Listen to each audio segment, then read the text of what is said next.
Welcome to Dricka Necole's universe. I'm Dricka Necole, your spiritual advisor, and come into my universe and let's clear our minds for the message that we will be receiving today.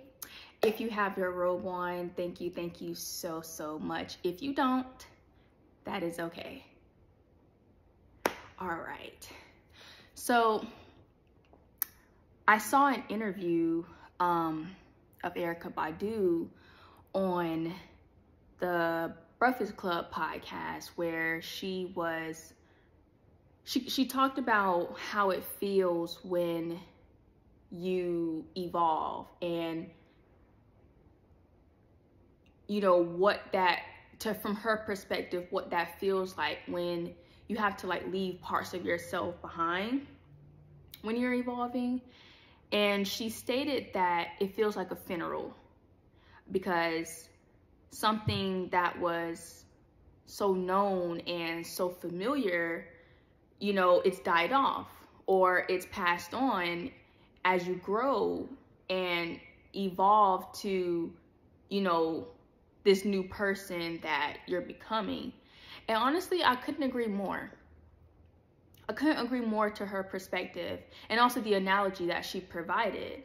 You know, as I was listening to her,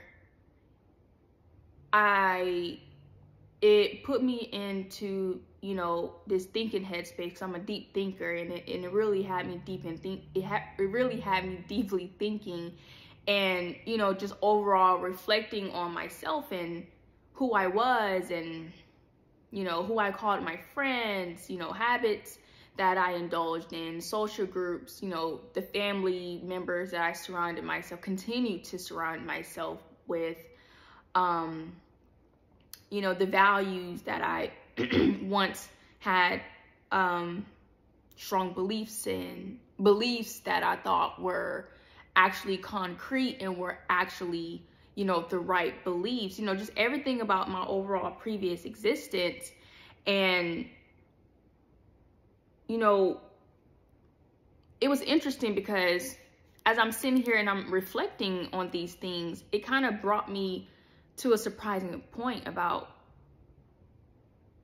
how I couldn't really remember. And it wasn't like I couldn't remember, you know, the situations, the people, and things of that nature. It was more like I couldn't remember how I managed to evolve past so much. It was just like, I'm just thinking, I'm just like, I don't know. I just kept saying like, dang, I don't know how I don't know how I, you know, just went past that. Like just looking at myself now, I am so much different compared to who I was before. And so it was just like really shocking to me that I really couldn't remember. And like, see, I'm the kind of person where I've evolved to the point in my life to, you know, in my overall human experience, that when I close, you know, the door on past people, past situations, past things, places, I don't look back. I don't look back, especially if it was something that incorporated more trauma in my life, you know, just didn't really have like a positive ending to it. I'm not looking back. I'm not looking back. I'm not, you know, especially like dealing with certain people romantically, old friends. You know, I'm notorious for deleting stuff. Sometimes I delete and throw away stuff that I may feel like, dang, I need that. But then again, it's like I don't really need it.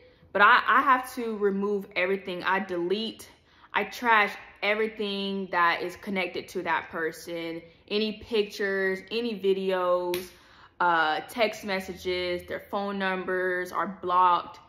And you know, with us in technology, I even go the extent to remove them as my friend on my social media platform, my follower. And sometimes I may even block them altogether.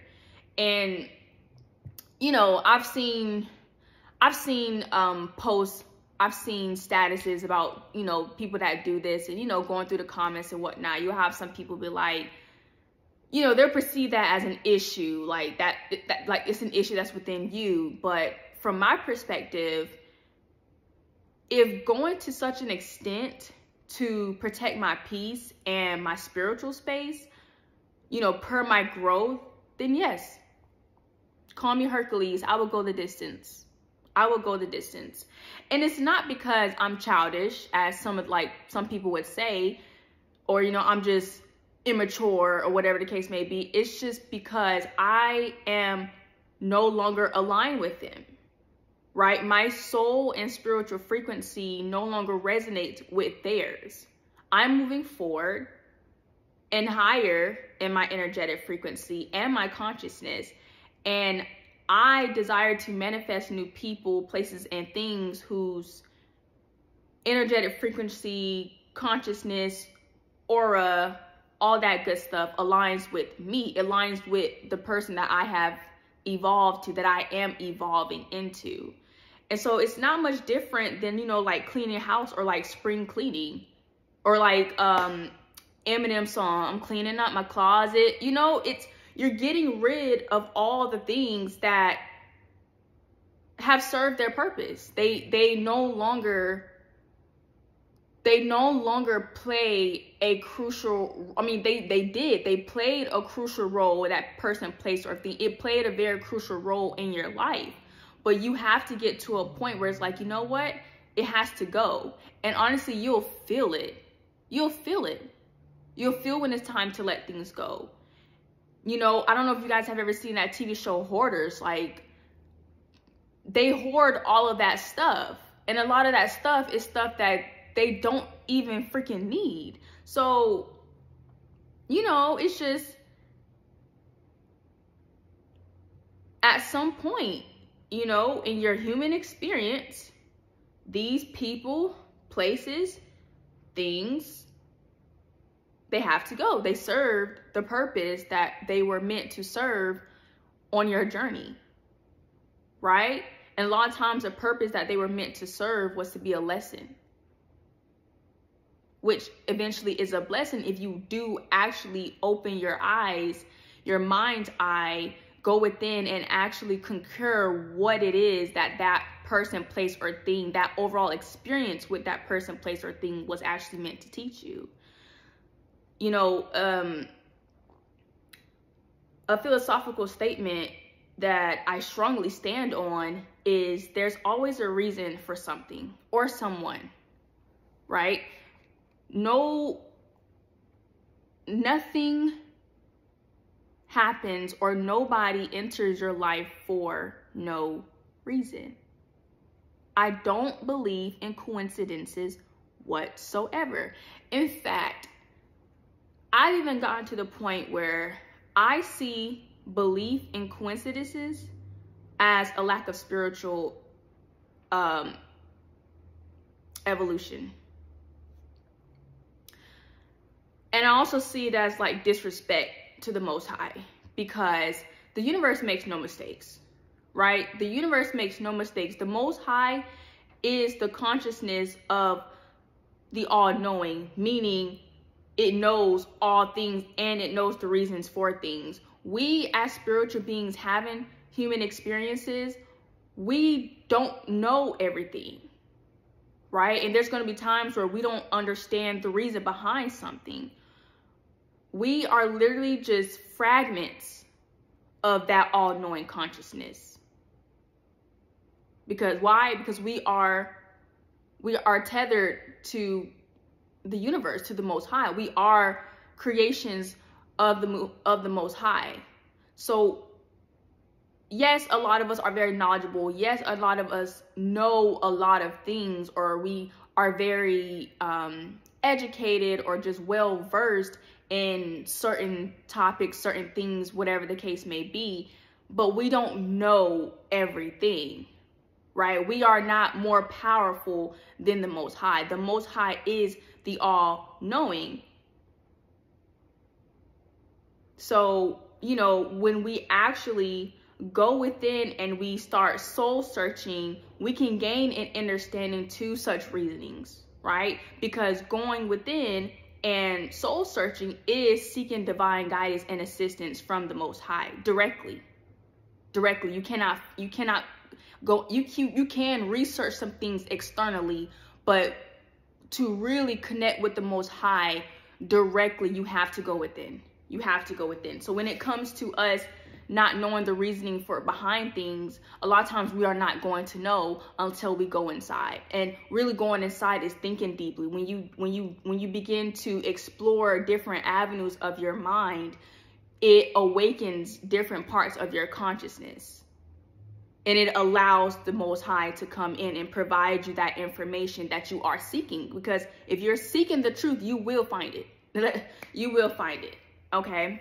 So when we are evolving and the Most High is signaling to you, to us, that your friends, your family, them toxic and unhealthy habits, the dead-end job, certain beliefs, ways of thinking, and just overall being needs to be put to rest, you have the choice to naturally follow suit or let the universe handle it.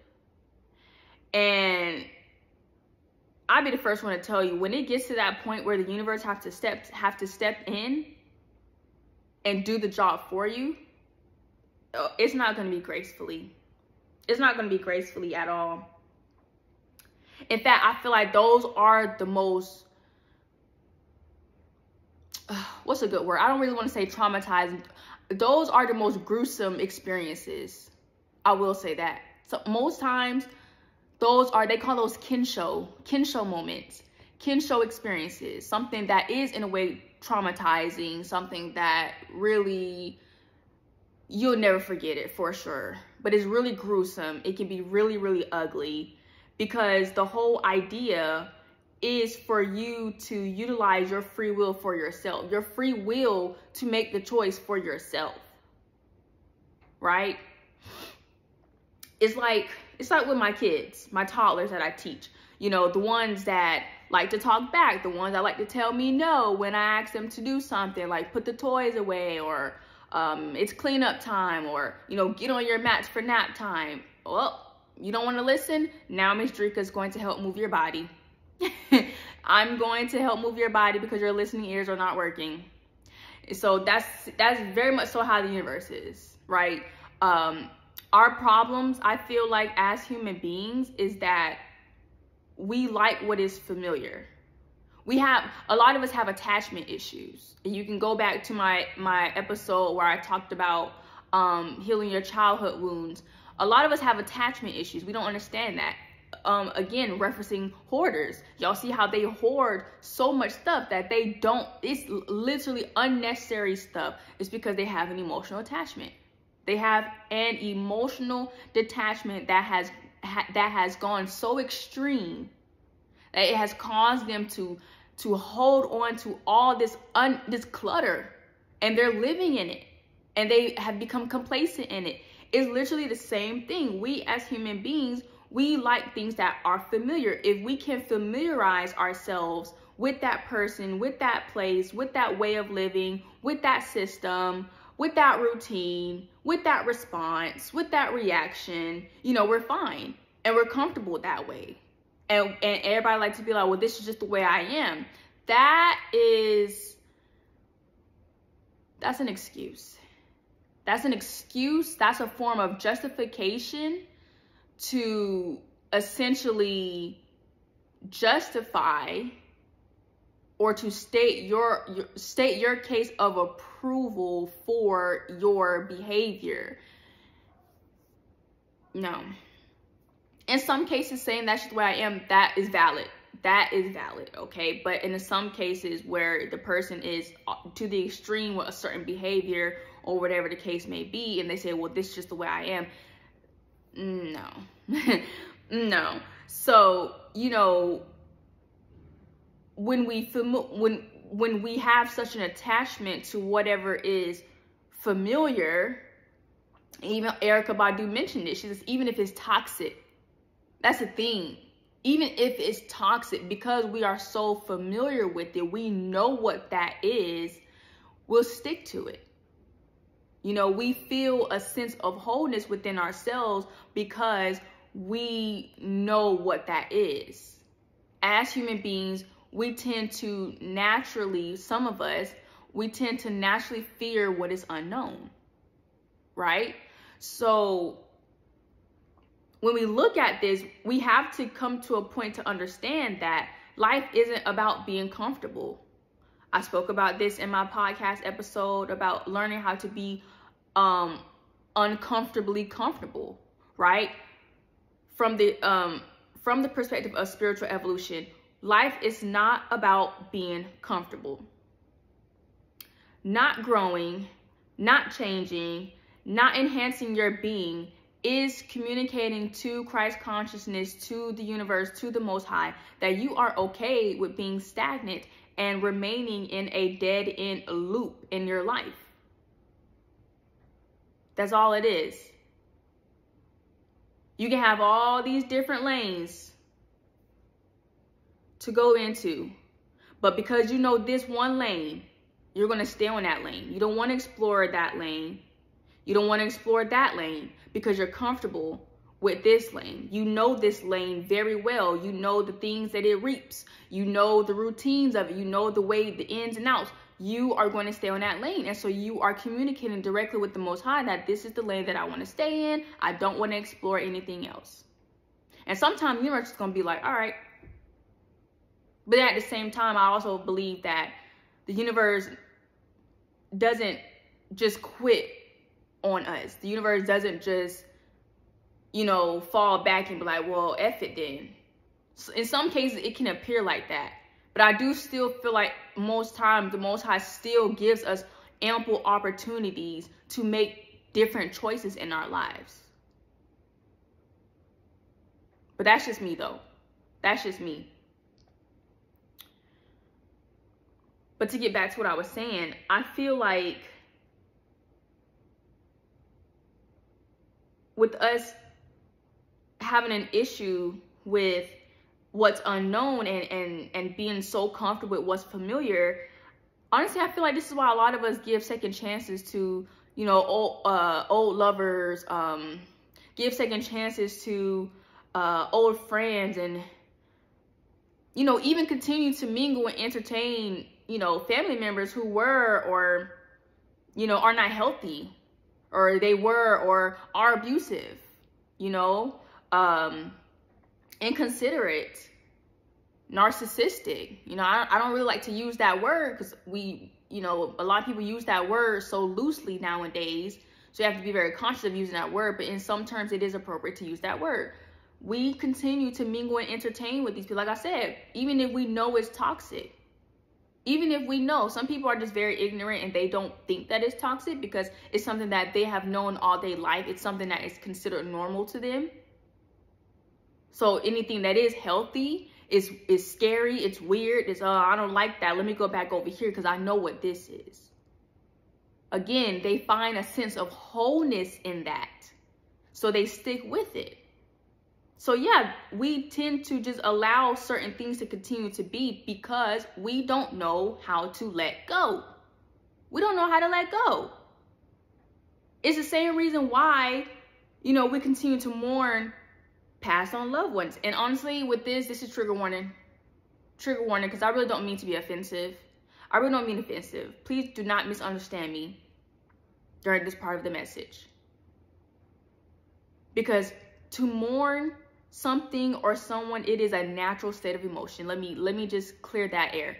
It is a natural state of emotion, of mind to be in. However, a lot of us remain in that state of mind, in that state of emotion. Okay?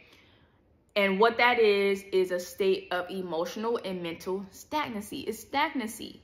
You're remaining in a loop. Does it hurt to say goodbye to that loved one? Yes.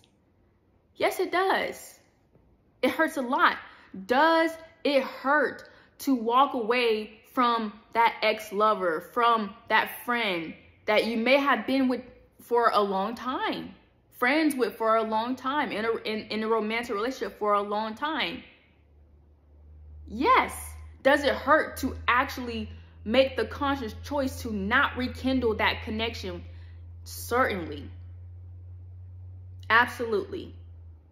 So please do not misunderstand me. Nothing about moving forward and upward in consciousness is pain-free or easy. I say this all the time. If it was easy, so many of us would do it. This world would be such a better place.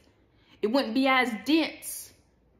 You know, in the atmospherical field, it wouldn't be as dense on this earth if a lot of us did the things that are very hard to do. If it was just that easy to do, we would all do it, and I probably wouldn't really be sitting here right now.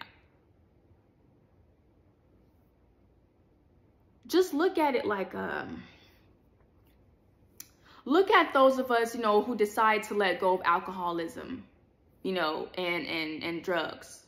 You know, they go through some serious and often severe withdrawals, right? Especially if it was like a habit that was consumed for years, centuries, right? And then just, you know, maybe they had a health scare, or, you know, maybe they actually did develop some health issues, even though I know some people, they'll develop they'll develop severe health issues and they'll still continue to do it just because ignorance. That's all it is. Ignorance. But for those who actually choose to, you know, let that habit go, they tend to go through some very serious withdrawals. And why do they go through these withdrawals? Well, they go through these withdrawals because their bodies and their overall physical and neurological system, it became so dependent on that consumption of that alcohol, of those drugs. It became so dependent. So when they decide to, you know, all of a sudden stop, go cold turkey, because honestly, the way to do about, I've seen people where, you know, they'll maybe stop doing like one hard drug and find a substitute, something that's not as detrimental to them.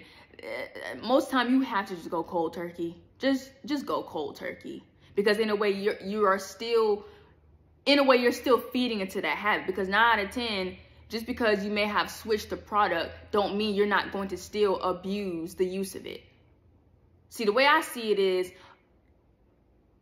a drug isn't technically bad. It's how much you consume it is what makes it bad. Like I said, balance is everything. Too much of anything can kill you, right? So now when they decide to go cold turkey, they decide to let that habit go. They stop drinking. They stop doing those drugs. You know, their body goes through like a system malfunction. Their body like kind of goes in shock. But honestly, I wouldn't even really say it's like a system malfunction. It's more of like a system disturbance. It's more of a system disturbance because the body is now being required to reboot in a way, to reboot and to reconfigure, you know, its operating mechanism. So, you know, it's not an easy thing to do. It's not an easy thing to do. And I applaud those that actually do, you know, those that decide to go sober. That's an accomplishment. Because again, you have made the conscious choice to let go of a habit. Let go of something that is not serving you. Let go.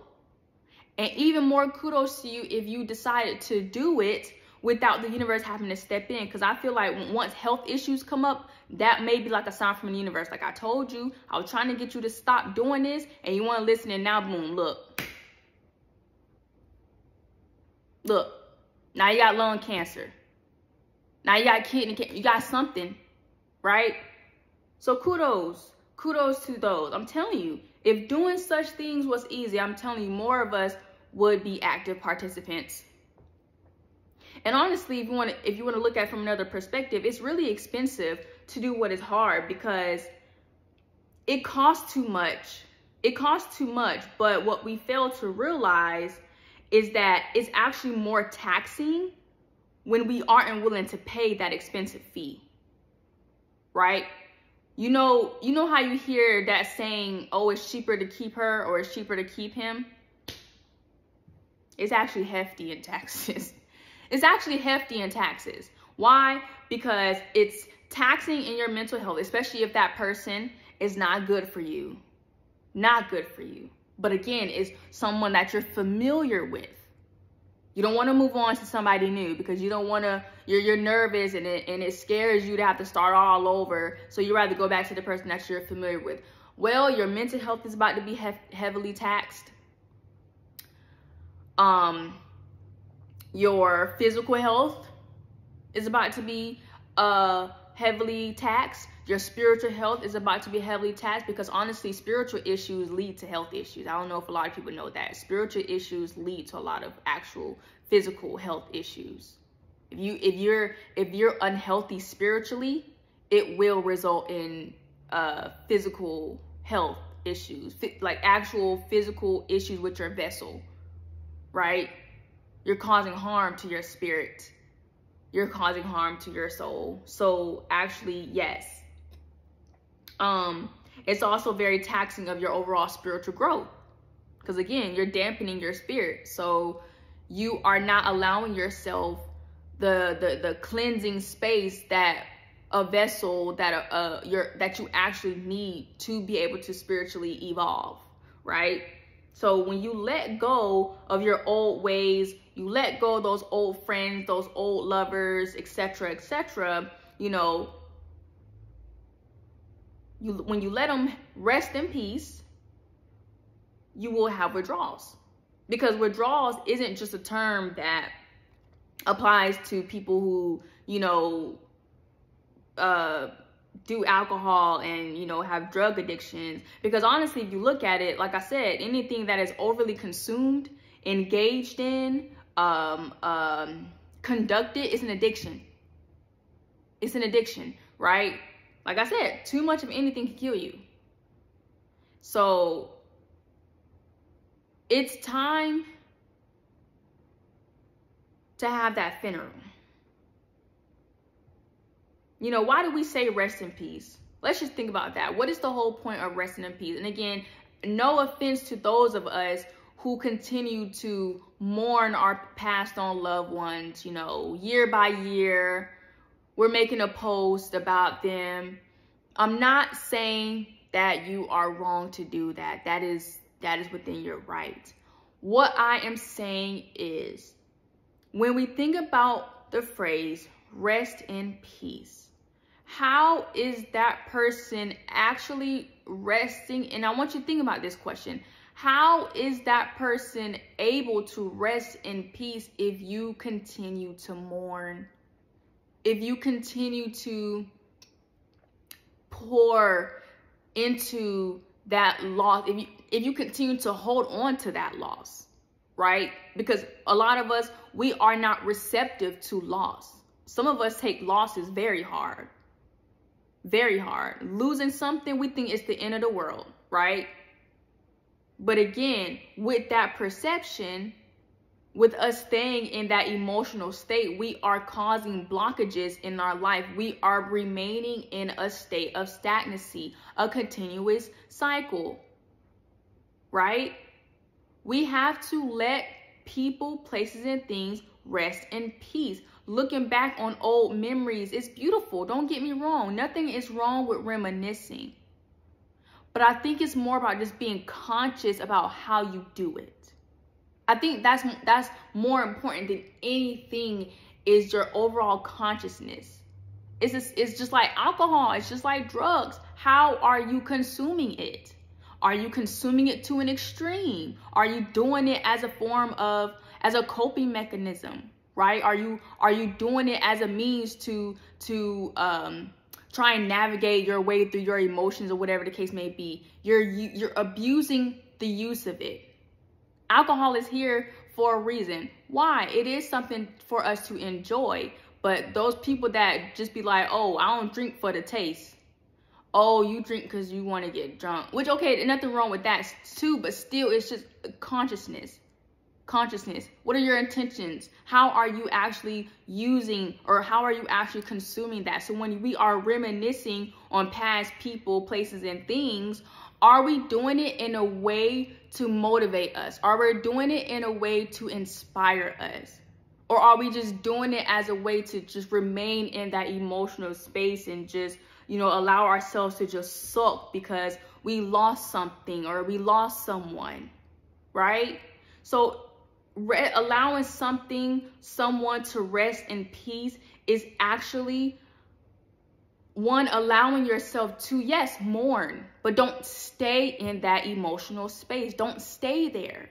When your old self dies, that person you used to be, that person is no longer you. Sometimes we'll look back and be like, dang, I want to go back to the way out, to the old me, because no.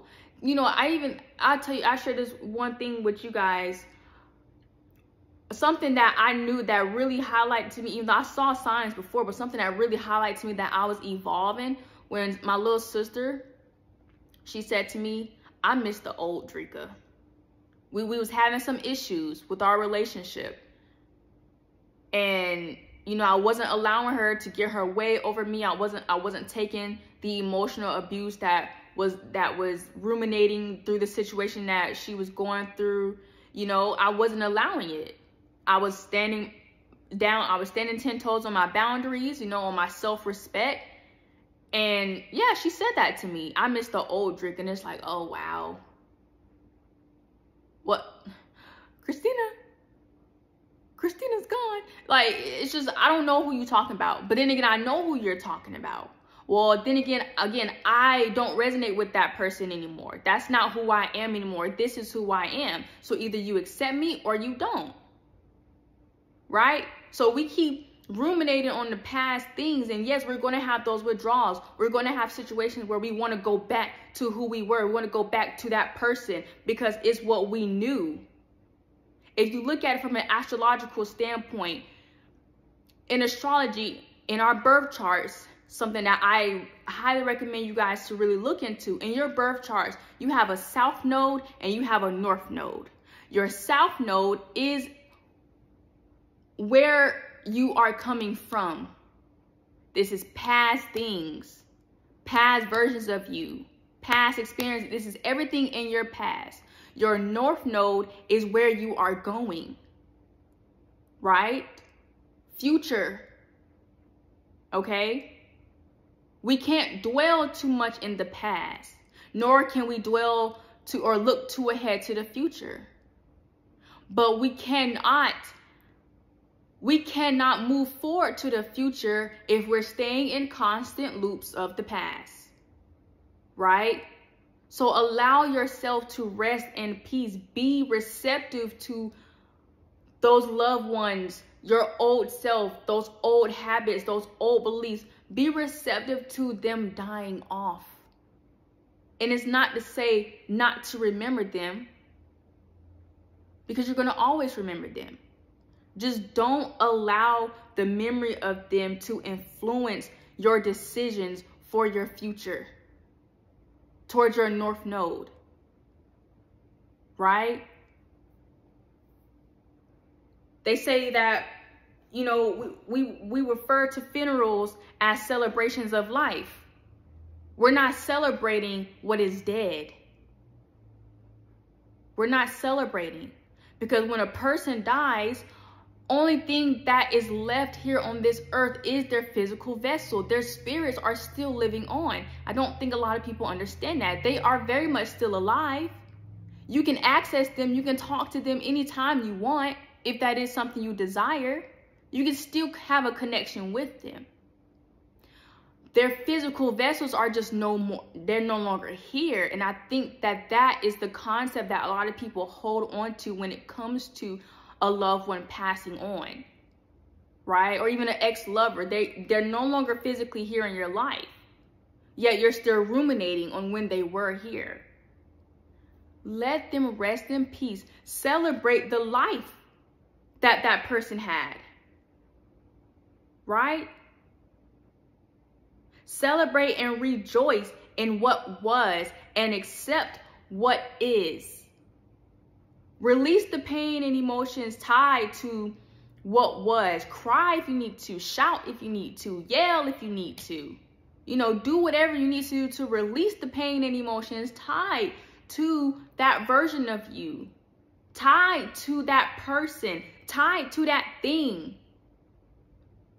But let's move forward. Let's smile as we move forward. Let's laugh as we move forward. Let's clap. Let's dance if we need to, you know?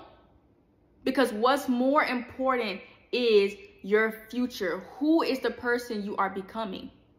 Who is the person you want to be? You want to become, right? You are here. You are now. You are present.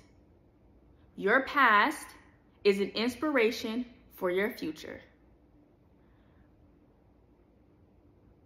It is in your hands for how you want your future to look. Not just externally, but internally within yourself.